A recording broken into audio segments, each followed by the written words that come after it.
Kalluru RS మాది, కేకే కొట్టాల మాది అనా. వీళ్ళు ఏదో దేవర్ల పక్షంగా వీళ్ళు బ్యానర్ కట్టుకోవాలని అవతలోళ్ళు వాళ్ళు వచ్చి వీళ్ళు ముసలాయప్ప చనిపోయినాడని చెప్పేసి వీళ్ళు మా వాళ్ళు ముసలాయప్ప చనిపోయినాడని చెప్పేసి వీళ్ళు దేవర్లు చేయలేదు. వాళ్ళు దేవర్లు చేస్తున్నారు. సుంకలమ్మ గుడి కట్టించిన తర్వాత వీళ్ళు బ్యానర్ వేపించి 3 సందులు ఆ పక్కన వాళ్ళ సందులలో కట్టుకోకుండా వీళ్ళ ఇంటికి వచ్చేసి బ్యానర్ కట్టేసినప్పుడు వీళ్ళు ఏమన్నారు, మా ఇంటికి బ్యానర్ కట్టొద్దు నాయనా, మేము మా ముసలాయిపోయి చనిపోయి మేము బాధలలో ఉన్నాము, మా ఇంటికి కట్టొద్దు అని చెప్పేసి ఎమ్మ అనింది. అన్నప్పుడు వాడు వచ్చేసి నువ్వు ఎందుకు కడతావు, నువ్వు ఎందుకు కట్టి నేను కడుతుంటే నువ్వు ఎందుకు వద్దంటున్నావు అని చెప్పేసి తిట్టినాడు ఎమ్మని. తిడితేనే ఎమ్మ భర్త వచ్చినాడు. ఎమ్మ భర్త వచ్చి ఎందుకు తిడతావంటే నువ్వెందుకు కట్టమొస్తున్నావు అని చెప్పేసి ఎమ్మ భర్తనన్నాడు. కొడుకు వచ్చినాడు. కొడుకు వస్తేనే కొడుకుని 4 ఏట్లు కొట్టినాడు. వాడు కొత్తనే పియ్యమ్మ పోయింది. ఇయ్యమ్మ పోతేనే ఇయ్యమ్మని 2 ఏట్లు కొట్టినాడు. చిన్నాల సామాన్య వ్యక్తి వాళ్ళ చిన్న కొట్టినాడు. కొట్టిన తర్వాత పిల్లోడ చెడ్డం దూరితే పిల్లోని దొబ్బేస్తే పిల్లోని కాలు ఇరిగింది. కాలంలో పడి పిల్లోనికి ఆడి మనిషిని కొట్టింది కాక మళ్ళీ అయినా కానీ వీళ్ళు వచ్చేసి మళ్ళీ వచ్చేటి వీళ్ళు మా వాళ్ళు కంప్లైంట్ పెడదామని అంటే కంప్లైంట్ పెట్టలే. ఎందుకంటే వాళ్ళు పోతారులే, రాజు అయిపోతారులే అని చెప్పేసి వీళ్ళు నోరు మూసుకొని ఊకే ఉన్నారు. పెద్దోళ్ళు ఉన్నారు కదా. మళ్ళీ తెల్లారే తోట అంటించినారు. ఆ రోజు దేవర్ల సాయంత్రమే తోట అంటించినారు.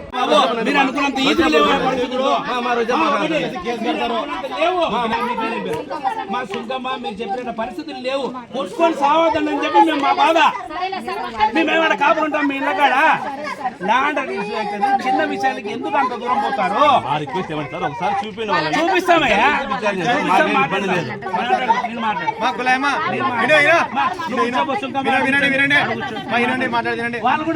వాళ్ళని కూడా పిలిపిస్తారు.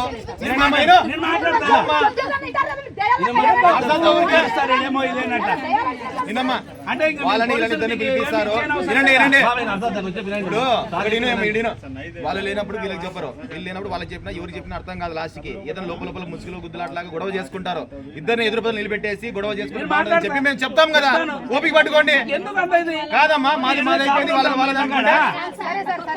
మా చట్టం ఏం చుట్టం ఏం కాదు ఎవరికి. ఇద్దరు ఎదురు పదలు నిలబెట్టి మాట్లాడతారు. వెయిట్ చేయండి.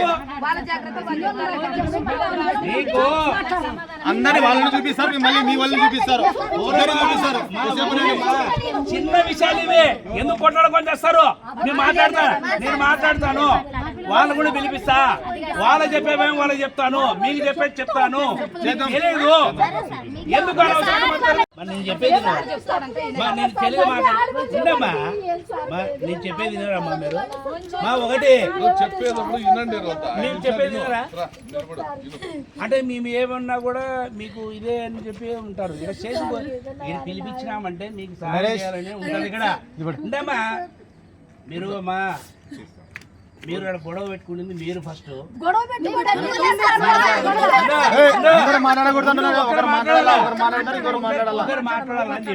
ఇప్పుడు ఒకటమ్మా మీరు ఆ రోజు అక్కడ ప్రశాంతంగా జరుపుకోండి మా పండగ అని చెప్పినాం. అయినా ఆ రోజు ఎవరు కొట్లాడుకున్నారు? ఎవరిని కొట్టినారు చెప్పండి ఫస్ట్. ఎవరిని కొట్టినారు? ఉండమ్మా ఇప్పుడు ఆ రోజు గొడవ జరిగింది. ఆ గొడవ జరిగినందుకు మేము ల్యాండ్ ఆర్డర్ ప్రాబ్లం ఇష్యూ వస్తుందనే ఉద్దేశంతో ఒక సింపుల్ కేసు కట్టడం జరిగింది. దానిలో భాగంగా విచారించాలా. అది అట్లే పెట్టుకొని మీరు అట్లా కొట్లాడుకుంటుంటారా? ఇక్కడ ఓరుకోరు. మరి ఇప్పుడు దానికే కదా విచారించింది. ఒకటేమ్మా మాకున్న ఇన్ఫర్మేషన్ మాకు ఉంటుందమ్మా. పొరపాటున చిన్న విషయాలకి అక్కడ ఘర్షణ జరిగి ఓరుకోరు కొట్టుకొని ఏడ ఇబ్బందులు పెట్టుకొని ల్యాండ్ ఆర్డర్ ప్రాబ్లం క్రియేట్ అవుతుందనే ఉద్దేశంతోనే మేము పిలిపిస్తాం. మీరు అవి అర్థం కాదు. మాకు మీరు ఒక్కరే కాదు, మాకున్న ఇన్ఫర్మేషన్ మాకు ఉంటుంది. లోకల్గా ఇంటెలిజెన్స్ వర్గాలు ఉన్నాయి, ఎస్బీ ఉంటారు. మాకున్న ఇన్ఫర్మేషన్ మా లోకల్ కానిస్టేబుల్ ఆ విలేజ్ కానిస్టేబుల్ కూడా ఉంటాడు. వాళ్ళతో విచారించాలా. వాళ్ళు ఇచ్చిన ఇన్ఫర్మేషన్ బట్టే మిమ్మల్ని పిలిపించి మాట్లాడదాం. ఎందుకు ఆడ ఇష్యూ ఒకరికొకరు లోపల మనసులు పెట్టుకొని ఒకరి దాని చిన్న విషయాలకు ఎందుకు ఇబ్బందులు పెట్టుకోకూడదనే ఉద్దేశంతోనే మేము పిలిపించడం జరిగింది. మీరు అర్థం చేసుకోకుండా ఎంతసేపు ఉన్న పోలీసులు ఒకటే రూట్తో చూస్తే ఎట్లమ్మా? నాకు అర్థం ఏ రోజైనా మిమ్మల్ని వచ్చి మీ వీధిలో మీ ఇళ్ళకాడ వచ్చిందా?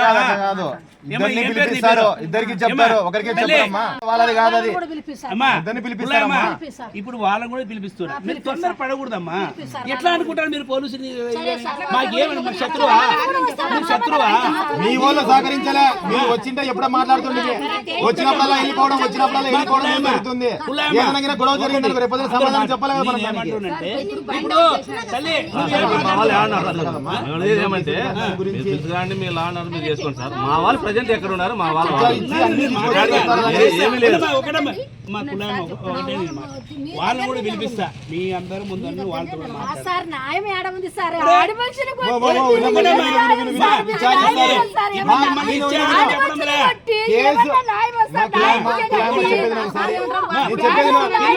వాళ్ళని కూడా పిలిపిస్తారు, ఇద్దరిని పిలిపించి విచారిస్తారు. కొద్దిగా ఓపిక పట్టుకోండి.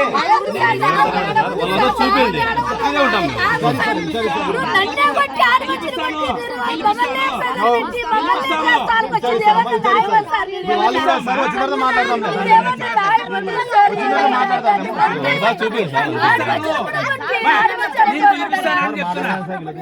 చూపిస్తాను సార్. పిలిపిస్తానమ్మా వాళ్ళు కూడా రమ్మను సార్ మేము పెడతాం సార్. వాళ్ళు ఒకసారి చూపించండి ఇదే కలిసి ఉంటాం. మాకు ఇబ్బంది నేను మాట్లాడతా వాళ్ళు ఒకసారి చూపిస్తే ఈ టెన్షన్ లేకుండా ఉంటుంది. మీరు ఆడ కూర్చోండి మా ఒకటమ్మా నేను మాట్లాడతా వాళ్ళతో కూడా మాట్లాడతా మీ ముందర నేను మాట్లాడతా.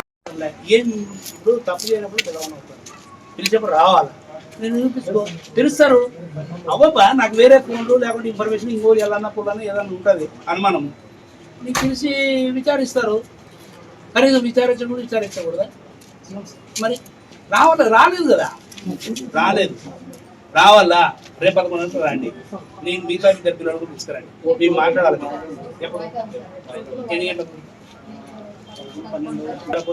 5 గంటలకి 5 గంటలకు రండి మధ్యాహ్నం అయిపోతుంది సార్. సరే మధ్యాహ్నం అంటే 4-5 రండి ఒక అర్ధగంట అటు ఇటు నేను ఫ్రీగా మాట్లాడాలి మీకు కూడా చెప్పే విషయాలు చెప్పాలా అదేమ్మా అది అయిపోతుందమ్మా సాయంత్రం 5 పైన మాట్లాడాలి ఎందుకంటే నేను వీళ్ళ ముందర తెలియదు కొన్ని విషయాలు మీతో మాట్లాడాలి మీకు అనవసరంగా అంతా బాగున్నారు చిన్న చిలికి గాలివాన అవుతారు మీకు చెప్పే విషయాలు మీకు చెప్పాలి ఇందాక వాళ్ళకు కూడా చెప్పే విషయాలు చెప్పినాం అది అర్థం చేసుకొని ఎవరి కంట్రోల్లో వాళ్ళు ఉంటే బాగుంటుంది లేదంటే law and order problem issue వచ్చేసి చిన్న విషయాలకి ఘర్షణ చేసుకొని చాలామంది జైలుకు పోవడము శిక్షణ పడడము చూస్తా ఉన్నాం మీకు అది అర్థం కావడం మీరంతా బాగా కలిసి ఉండాలా ఖచ్చితంగా పోలీసులు గౌరవం చెప్పండి